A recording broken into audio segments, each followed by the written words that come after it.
Hey, what's up, guys? Here on the Fire Sports Pod, where everything we got is hot. We're going to be going over what's happening today in the sports world. Let's get to some sports stories on today's podcast. Today is season 7, episode number 7 on the Fire Sports Pod. We are powered by StreamYard, where StreamYard makes a figuring yard go. Let's get right to the show. I have for you all today, here on this Friday afternoon. I was supposed to have Jack on. We were supposed to already have the podcast done. Alarm didn't come off. Everything went all over the place. So that was not happening today. Hopefully we'll be able to get Jack on another time, maybe next week. But yeah, so sorry about that to all my viewers out there. That's on me. But let's get right to a fire show I have for you guys today. We're going to be going over 2 segments for you all. The first one is going to start with the Cowboys. And so-called Jerry Jones thinks that the Cowboys are good right now. They have the necessary players and coaches to win a Super Bowl or compete for one. So he's not going to be aggressive in free agency, even though we just opened up $55.6 million in the cap by restructuring CeeDee Lamb and Dak Prescott's deal, as well as signing Ozzie Digizua to a deal. So that's going to be one of the stories. You best believe it's going to be a hot one there.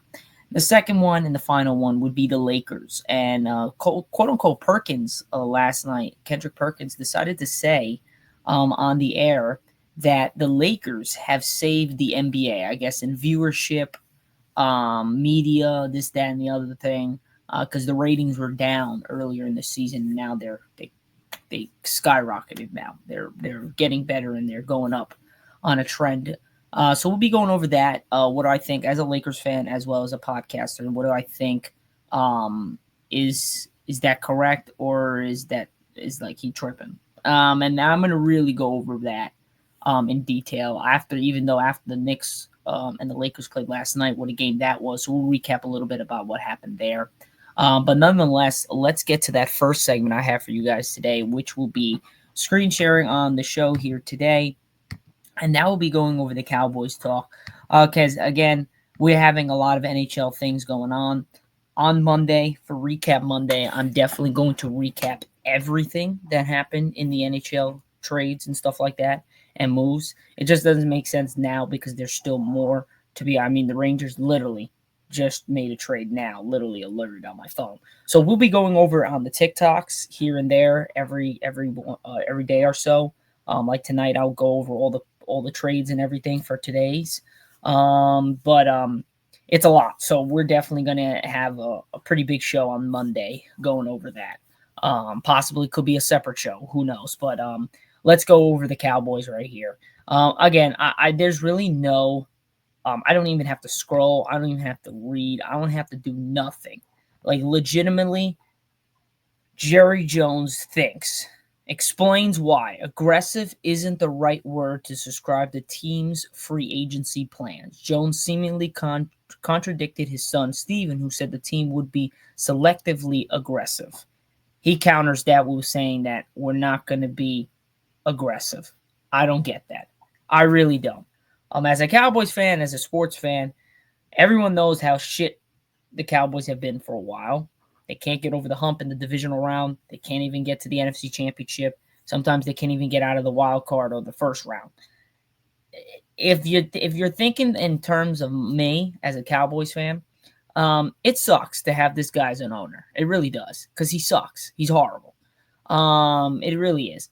But on the contrary, if you restructured CeeDee and Dak's deal to open up $55.6 million in the cap, why wouldn't you go after free agents? I mean, Hendrickson, the Cincinnati Bengals all-time leading in sacks, and I think he's had like 36 in the last 2 years, which leads the NFL. Maybe go after him, right? He's going to seek a trade. The Bengals have let him request a trade. Joey Bosa is also going to be let go. So where in the right mind could we do something here? I mean, we have $55.6 million. We could definitely use that to get another pass rusher on the opposite side of Micah Parsons.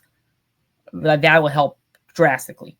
Or pick up a running back. If we're not going to go after Ashton Genty in the draft, which, to be honest, I think he could fall to us at 13. I think that's our draft pick, 13, 12 or 13. I think he could fall to us at that pick. But if you're not going to go for that type of guy, then you go for a back that was on a 1-year deal with a team. Why not go for one of those guys instead of, if you're going to open up the cap that much, why not go after somebody? Why are we going to just literally just stay there and do absolutely nothing as a team? It boggles my mind how the fact that Jerry Jones thinks that this is good. Like, this team is good. I mean, on paper, the roster's not terrible. But on paper, if you're going up against the Eagles and the Commanders, your roster sucks. Because the fact of the matter is they have a better quarterback in Jalen Hurts right now. He's a Super Bowl winner. Dak is not. Jaden Daniels made it to the NFC Championship. Dak has not. So technically, in that scheme of things, those quarterbacks are better. The teams are better. The coaches are better. The wide receivers, I would take CeeDee Lamb over anybody, but A.J. Brown and CeeDee Lamb are very close. CeeDee Lamb's better than Devontae, but then you have on the other side, you got Scary Terry. CeeDee, I think, is better than him. You got Debo. I think CeeDee's better. But if you combine them together on a team, you pair that with Jaden Daniels, you have a very good team. You pair Jalen Hurts with Devontae and A.J. Brown, you got a good team. Who is the second wide receiver for the Cowboys? There's nobody. It's what, Brandon Cooks? I have respect to Brandon. I love Brandon. He's a class act veteran dude. Can make some unbelievable catches. But he's old. He's getting older. Why the hell are we deciding to say, oh, this is where we're good. We're good. After what happened last year with Dak getting injured and everything else. Obviously, that had something to do with how bad we were playing, but we were playing terrible with him even in the lineup. So what does that have to say? Obviously, they got a deal done with Ozzy Odigizua, but he was already on our team. So it wasn't like we made a move to get him. He was already on our team. CeeDee Lamb, Dak Prescott several days in advance of the next week's opening bell, giving themselves plenty of room to work with. Now have more than $54 million in the cap room. According to the Over the Cap, the 8th most in the NFL, it all seemingly aligns with their plan, as Stephen Jones put, to be selectively aggressive. I'll take selectively aggressive, but I'm not going to take a guy or a team that does absolutely nothing and is going to say, we're not going to do nothing. We're okay with our team. Or at least it would if Jerry Jones didn't disagree on the use of the word aggressive to describe his team's plans. That doesn't make any sense. This is what he says, quote, I don't think aggressive is the right word, Jones said this week. After the future Hall of Fame guard Zack Martin's retirement press conference, I think when we see a part of that, a player that can take us in the direction that can improve where we're going to be pretty significantly from where we're going to be if that opportunity wasn't there. Whether the talent of the individual player or whether it be addressing any perceived places we need help. I wouldn't call us really void in any area. Are you dumb, stupid, or dumb? What do you mean? We have a problem at linebacker. We have a problem at defense stopping the run. We have one dude, two, if you count Odigizua, but one main dude in Micah to stop the run. You have two good, really good cornerbacks in Trayvon Diggs and Dorian Bland. But that's it. I've named you three guys that can make a Pro Bowl and they can be one of the best defensive players in the league. Three of them. Everybody else is good. They're not great. How the hell we can't stop a nosebleed when it comes to a run? You got Saquon could drive 200 yards on us. Derrick Henry 200 yards on us. Right? We have a problem. We can't stop the run. But you're going to say we have no void. Okay, wide receivers. We don't have a bona fide number 2 wide receiver to help out CeeDee Lamb. We have a good tight end, not a great, a good tight end. How the freak are you going to tell me that we have no voids in our team? Not to mention the coach. The coach is a bum. He doesn't know shit. I don't care if he's Dak Prescott's guy. It doesn't make any sense. It doesn't. If that was the case, you keep Mike McCarthy and you don't hire that dude that is what? Dak's guy? Okay, what is that going to do for us? Oh, well, Dak's going to have a great year. Okay, is it going to result in wins? Or are we just going to be losing, losing, losing, losing, losing? Or we'll win, win, win, win, win, and then we'll go right back to where we were 2 years ago against the Packers, or we win, win, win, win, win, 12-4, great, great, great, go against the Packers, get our asses kicked in the second round. Like, I don't get that. I just don't. I don't get where we don't have a void. Okay, besides that. That's a characteristically unvaulted answer, but it amounts to Jones seemingly saying that the Cowboys don't have any roster holes, so they don't really need to use free agency to fill them, which isn't their plan anyway. Thankfully, a reporter asked a clarifying question about whether he believes the team doesn't have holes on the roster. No, if you can include what might work for us in the draft and what we're doing with our own roster related to who we sign, Jones said. That still doesn't make any sense.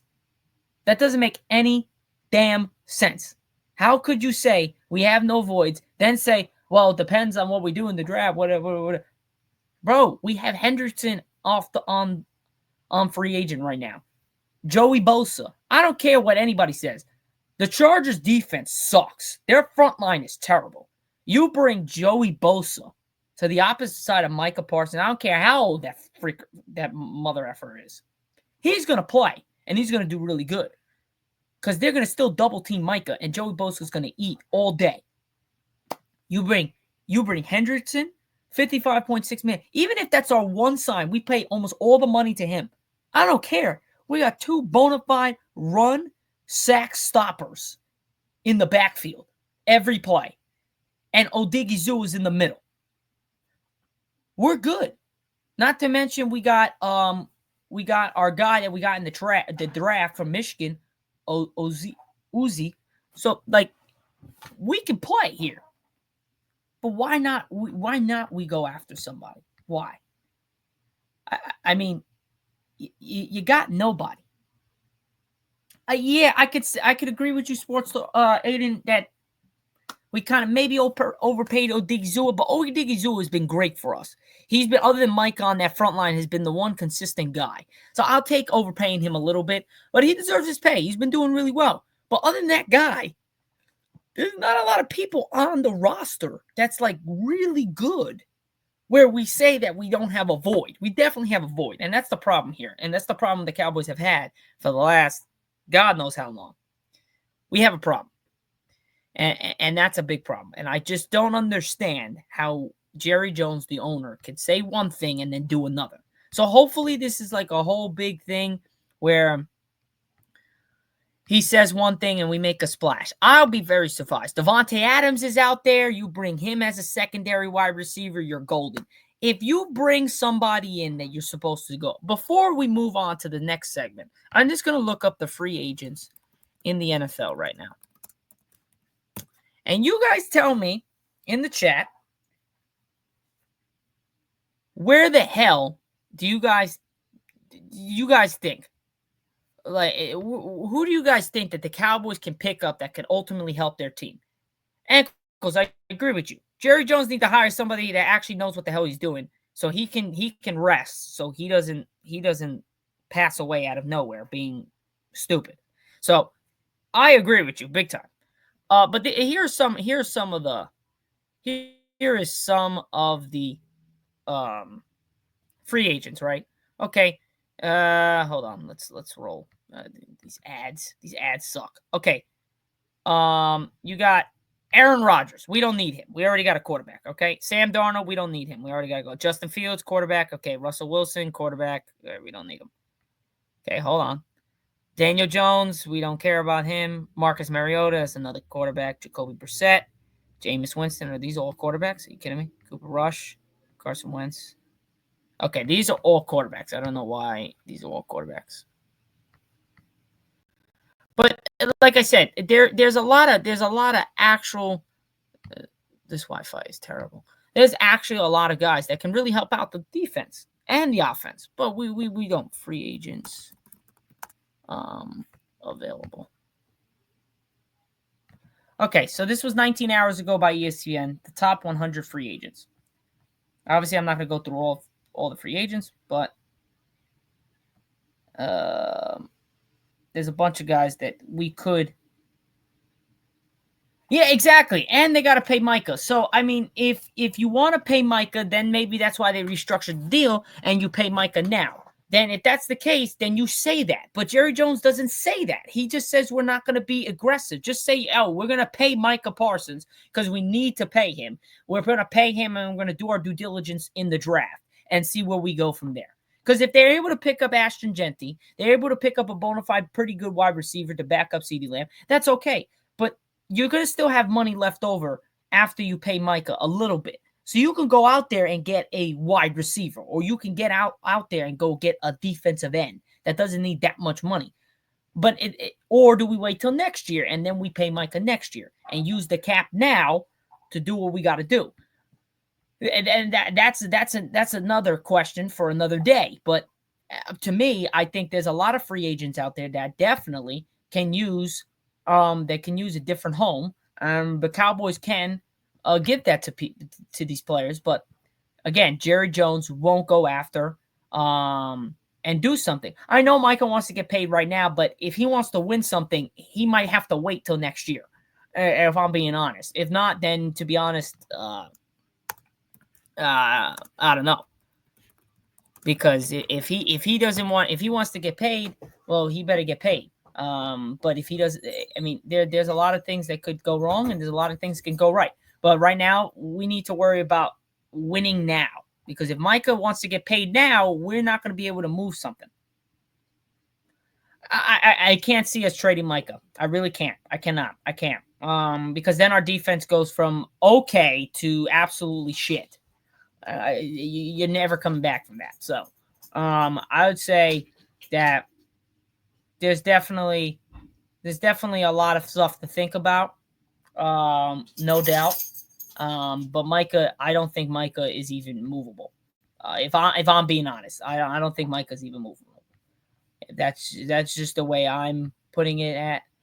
Running back. So Aaron Jones, I think he would be nice. You pair that with Dowell. That's a good one. He's a free agent. You got Najee Harris. Okay, he's okay. J.K. Dobbins, he gets hurt all the time. Rico Dowell, they're gonna sign back. Kenneth Gainwell, Nick Chubb, obviously comes off the injury. Wide receiver Chris Godwin, Devontae Adams, Amari Cooper, Stephon Diggs, Marquise Brown, Darius Slayton. I mean, Mike Williams is okay. Keenan Allen, DeAndre Hopkins. Right there, I can name you 4 wide receivers that can help us out. Keenan Allen, that's a great position. You bring him with CD, okay? Marquise Brown, obviously he was hurt last year, but he's great. Stephon Diggs, Sports Talk with Aiden just said it. Stephon Diggs with his brother there, that would be great. I think that would ultimately put everything to side. You get Stephon Diggs, who, yes, he's 31 years old, but he can still ball. He had a bad injury last year, but he can still ball. You put him as the second wide receiver with CeeDee Lamb, you got a bona fide double threat with Ferguson as the tight end. You got Rico Dowell coming out of the backfield, and then you bring in maybe an Ashton Genty in the draft, or you bring in a free agent with running back. Then you got Amari Cooper. You bring him back to Dallas? I don't think so. Devontae Adams. If I'm being honest, I'll take Devontae over Stephon and over anybody. If Chris Godwin is like healthy, I'll take Chris Godwin over everybody because of his age. He's 29, despite 32 and 31 from Diggs and Adams. So I'll take Chris Godwin if he's available. But again, that's where we would have to make the transaction to pay him. But if you're able to get 2 guys from a free agency, I would take, if Chris Godwin's available, you take him. He's okay with being a second option. Or you take Stephon Diggs or Devontae. Those are your 3 bona fide guys that you pick up. Devontae's rarely hurt. Stephon Diggs, up until this year, not that hurt. Chris Godwin gets hurt a lot, but he's a good chance if he's healthy at age 29. And then at running back, you're going to re-sign Rico Dowell. You get Aaron Jones or Najee Harris you bring in there. That's a good threat there. I would say you go for Aaron Jones. He's 30. It's crazy. J.K. Dobbins is 26, but he's hurt all the freaking time. But I'll take Aaron Jones all day. You bring in Aaron Jones, a Devontae, a Stephon, or Chris Godwin into your lineup. Your $55 million cap, you're able to still save a little bit, and you're able to get those two guys in free agency. And if you want, you could pick up now, instead of Ashton Genty at running back, you pick up a cornerback, or you pick up a defensive end in the draft at the draft pick of 13. There's a lot of options here, but this is where I think that the Cowboys are just squandering their opportunities. There's a lot of options here, and I really think they should try to get this. But those are some of the free agents. I mean, Aiden, what do you think? Do you think that's a good enough move? Like $55 in cap, $1 million in cap, you're able to get Aaron Jones, or you decide to go in and bring Davante Adams, Stephon Diggs, or Chris Godwin. You bring those three wide receivers in, either one of them. If you're going for age, you take Chris Godwin. If you're going for a guy that's going to be there, I like Aaron Jones. The way he played with Minnesota, I liked him a lot. It was just terrible. That whatever. But again, like I said, who would you take? You said the wide receiver. I would have to agree with you with that, because I think we have a running back in Rico Dowdle. And if we're going to get a running back, there's no reason wasting free agency. You might as well just get Ashton Genty at the 13th overall pick in the NFL draft this year, instead of getting a guy that's older and going to be moving on from the NFL very shortly.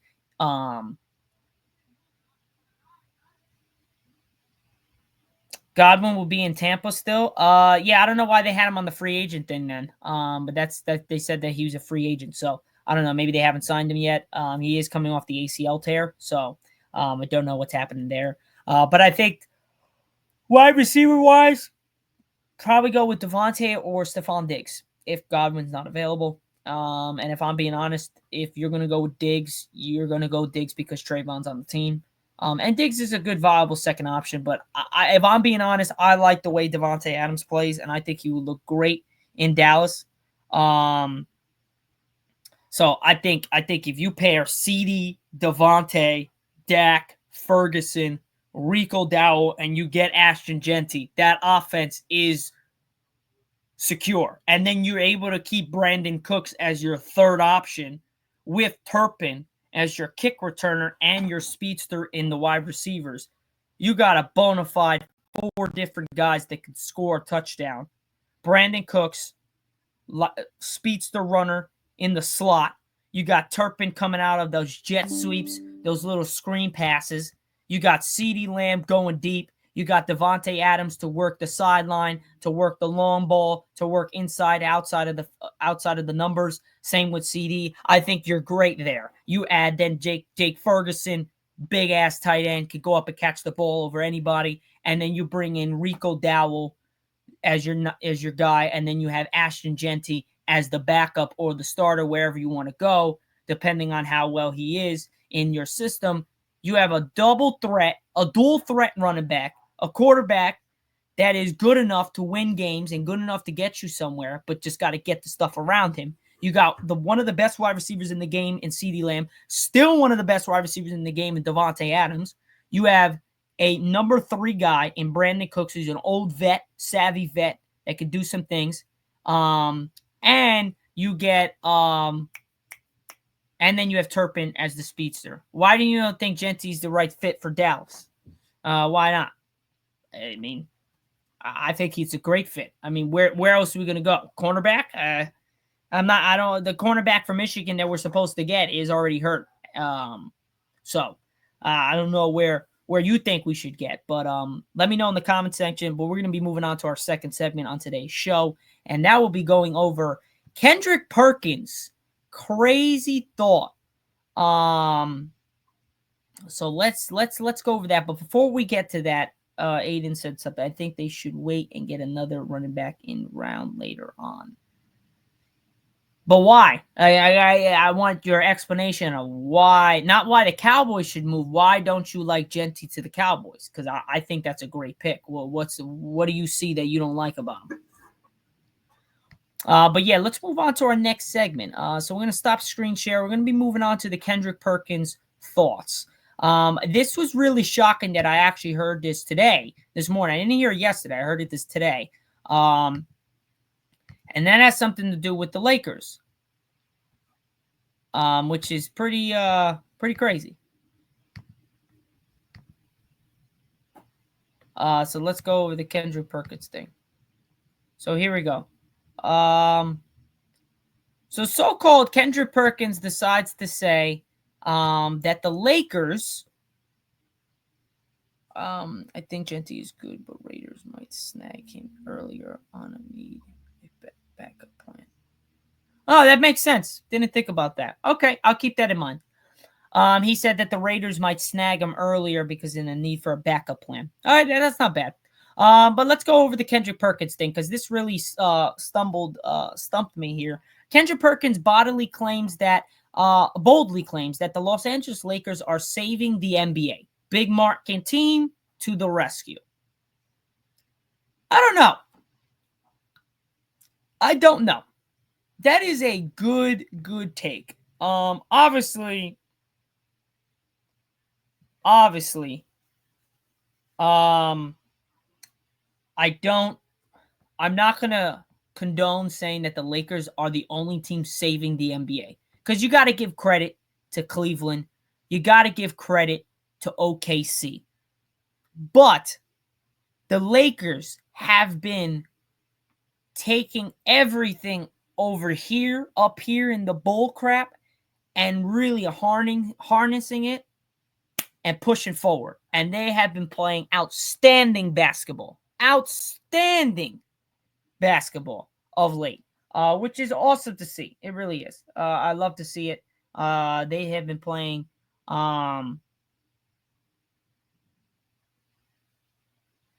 Yeah, exactly. It's not the only team it's not the only big market that's being good this year. I mean, the Knicks. Look at the Knicks, man. New York, big market. They're playing really well. Brunson went down last night against the Lakers, but what a win by the Lakers, to say the least. Down the entire game. Their first lead was 32-30 in the second quarter. They don't get that lead until freaking the end of the game.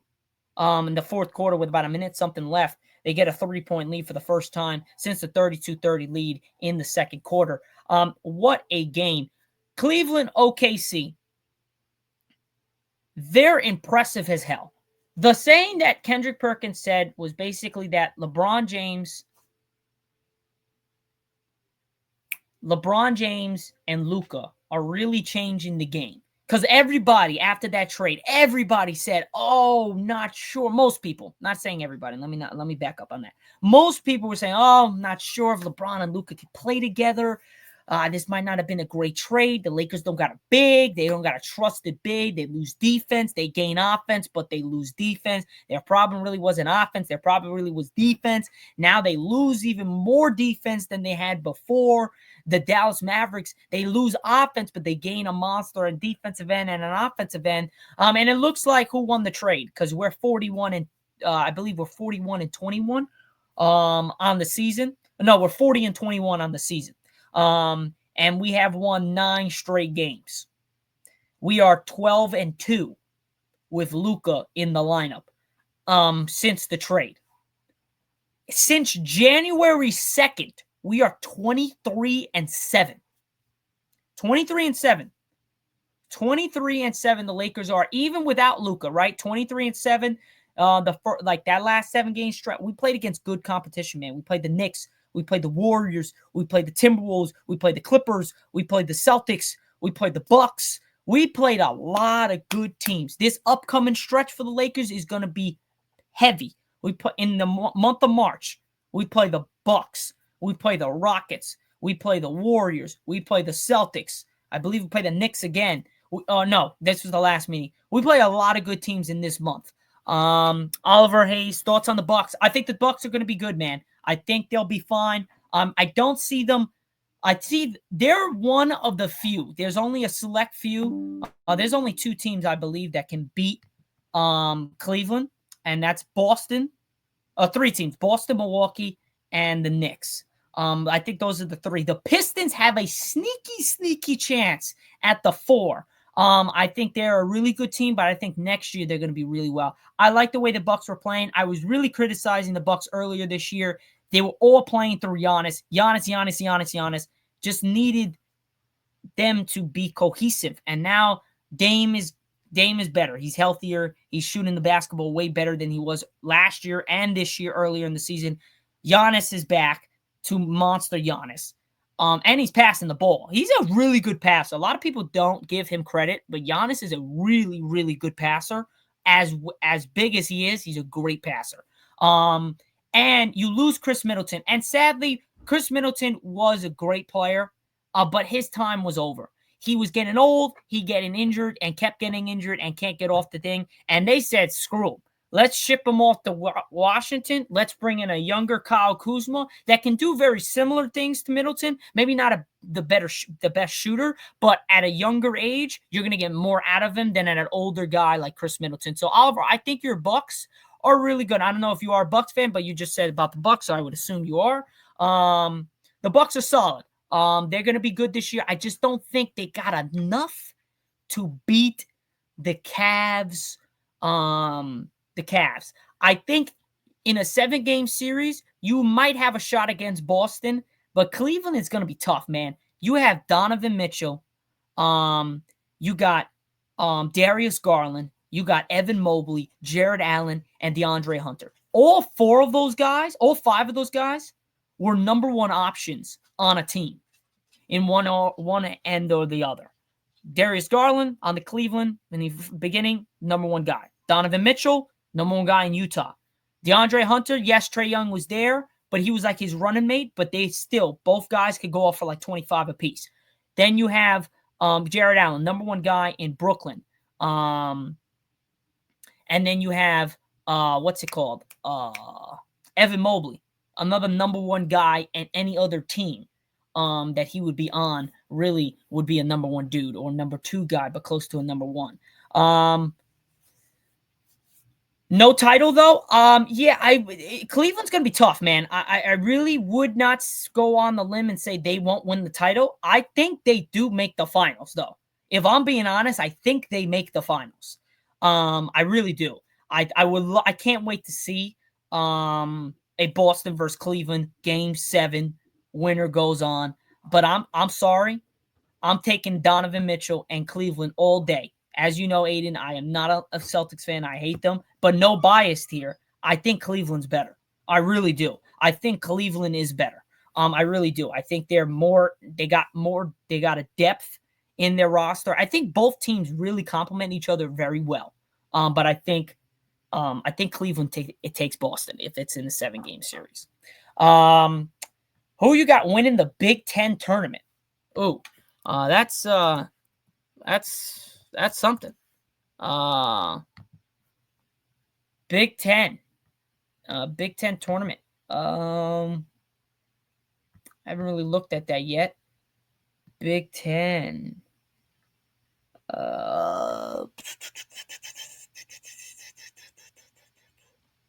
That's tough. There's some good teams there. That is tough. I like Michigan State. I really do. I like Michigan State a lot. I think they've been probably the best team in this division, in the conference. I like Michigan State a lot. If I was going to pick somebody, I'd probably take Michigan State over really everybody. Probably Michigan State. I don't really see anybody else. But to stay on topic, I did see your comment earlier, Aiden, about the Stephen A. Smith thing. I actually saw that this morning. Was very surprised, but not really. You're talking about LeBron James. You're talking about his son. You knew something was going to happen when he saw Stephen A. And Stephen A. is not a bad guy. There ain't no shade on Stephen A. I look up to him. He's one of my idols as trying to be a sportscaster on ESPN and everything like that. One of my idols I look up to. I look at his stuff. Great dude. Knows the game. Knows all the sports. Sometimes you just got to fumble away with it. But I could agree with him on some things. There are a lot of criticisms after LeBron that like he's not as better Jordan, but then he gets a little hurt and whatever. I can agree with some takes like that, but at the same time, it's always like he's going after LeBron. Like he's going. And I think you just got to lay off him, especially when you're talking about a son. Even though he's one of the best basketball players on the planet and his son's playing with him, that's still his son. Sometimes you got to watch what you say and watch how you deliver it. He knows better than anybody how to deliver a message, Stephen A. So I give him the benefit of the doubt. But it was kind of funny to see it. But I'm not going to say anything on it because that's somebody that I look up to trying to be in that world. So I really don't want to say anything bad towards that. But it is what it is. Things happen. It's what happens in the sports world. It gets competitive, gets people annoyed, gets people in their face, but it is what it is. There's no like, he was going to punch him in the face. Like, there was nothing like that. So, I mean, unless it gets to that thing, then we have a problem with it. But other than that, I don't think there's any problem. But back to the Kendrick Perkins thing, I think he has a legitimate point on the Lakers because, I mean, they've been playing great ball. It's great to see the energy that has been unleashed in Crypto.com Arena since the Luka trade has been ridiculous. Absolutely off the chains. And again, thanks to Rob Pelinka, Genie Bus behind the scenes bringing this move. Luka's finally looking like Luka again. He's playing out of his mind. And it's just going to get better from here. But we got a great big date with Boston tomorrow night on 8:30 p.m. Eastern Time at ABC in TD Garden. I'm telling you, we beat the Knicks and we take down the Boston Celtics. Okay, if they're not fully healthy, you could say, oh, well, they weren't fully healthy. But if they are fully healthy and they're all good to go, I mean, if Porzingis is not playing, I mean, it is what it is. He brings a lot to it. It is what it is. I'm looking at Jaylen Brown, Jason Tatum, Drew Holiday. If they're all ready to roll, then we could talk about something else. But I think Drew Holiday is not going to be ready for tomorrow. I haven't heard anything on it. I think Jaylen Brown will be back. I think Jason Tatum will be there. He played last night. I think Porzingis had an illness. He could be back. So I think everyone's going to be back, but maybe Drew Holiday. But I kind of agree with Kendrick Perkins saying that the Lakers are one of the teams that are saving the NBA right now when it comes to the ratings, when it comes to viewership and all that stuff. But they're not the only team because no one saw Cleveland doing this. Everyone saw OKC being as good as they were last year, but not like this. Both of those teams have 10 and 11 losses on the season with only 20 or so or 19 or so more games left. So there is definitely a success and a story to be told there. And it would be cool if one of those teams wins the championship. But I just don't think neither of them are winning it this year. I think OKC needs to get one more dude. And I think that guy is called Kevin Durant. I don't think Kevin Durant comes back to Phoenix. I think he goes and relinquishes his that whole thing on his career and goes back to OKC and next year wins a title with OKC. I could be dreaming, but I'm gonna lock it in here. I think over the summer he makes the move. Suns make the move to trade KD to OKC for some assets, some moves, some picks, and stuff like that. Think that's what's gonna happen. Mark my words. If it happens, you guys can tell me. I think it's going to happen. Obviously, some big reporters have been saying it, but I really think it's going to happen. I think he says, you know what, screw it.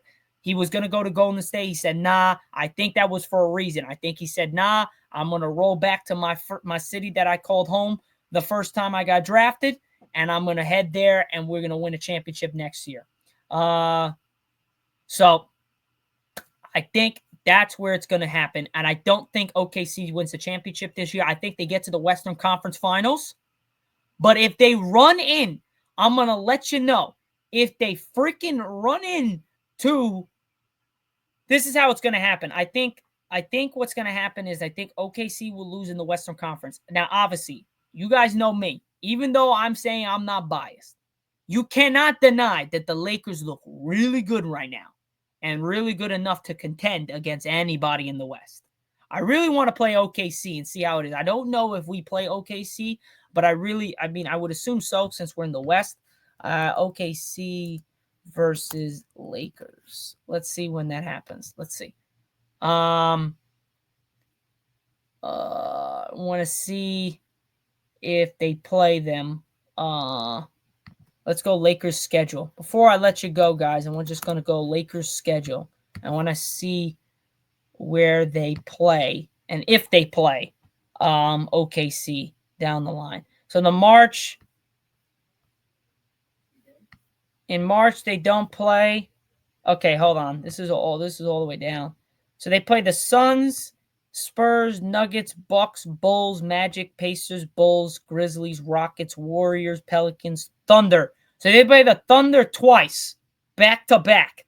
They play them April 6th in OKC, and then they play them April 8th in OKC. It's a little weird. So we're going to really see, guys. If you look at this, the next 19 or so games, the Lakers play. Hold on. The Lakers play the Celtics tomorrow, the Nets, the Bucks, the Nuggets. So we're looking at playoff team Celtics, Nuggets 1, Phoenix possibly. They have still Kevin Durant, so I'll go 3. Nuggets 4, Bucks 5, Pacers 6, Grizzlies 7, Rockets 8, Warriors 9, Thunder 10, Thunder 11, Mavericks, not anymore. But, yeah, not anymore. 11, Rockets 12. So, in the 1, 2, 3, 4, 5, 6, 7, 8, 9, 10, 11, 12, 13, 14, 15, 16, 17, 18, 19, 20. In the next 21 games, in 12 out of the 21 games next, they play 12 playoff teams. And they're really good playoff teams. So I'm telling you, if we can go in the next 21 games and we can go 15-5, 15-6, we're for real. If we start losing to these good teams, we got a problem then. But I think we're going to do well. It's going to really feel a stretch tomorrow against the Celtics. And we play the Bucks on Thursday night. And then we play the Nuggets on Friday. So we're really going to see in the next 3 games. We play the Celtics, Bucks, and Nuggets. If we can win these 3 games, watch out for the Lakers, man. That would make us 12-0. That would make us 15-2 with Luka. Watch out for the Lakers. Seriously. But other than that, guys, that's pretty much it. Again, I agree with Kendrick Perkins and his take when it comes to the Lakers. But at the same time, I don't think it's the only team that's really helping the NBA or saving the NBA. I think it's a boatload of teams. Knicks are one of them. New York. Lakers are one of them. I would say Warriors. Coming back to their winning stages. Then you have, I would say, you got the Rockets, the Grizzlies. You got some big time teams, the Nuggets. Still got some big time teams that are still doing well, some big time moments. But yes, I can tell you the big market teams are saving the NBA right now, especially the Lakers are one of them.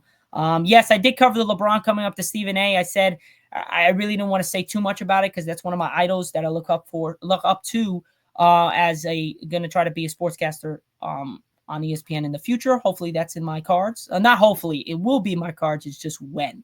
That's the mindset I got to have. So I don't really want to say anything, but I said it is what it is. Stephen A. said some stuff about his son. It's still father and son thing. Can't be talking about somebody's kid like that. But at the same time, he does make some good points when it comes to LeBron complaining a lot about certain things and why he's not the GOAT. People saying he's not the GOAT. He's got a problem with it. But again, at the same time, Stephen A. said some questionable things as well.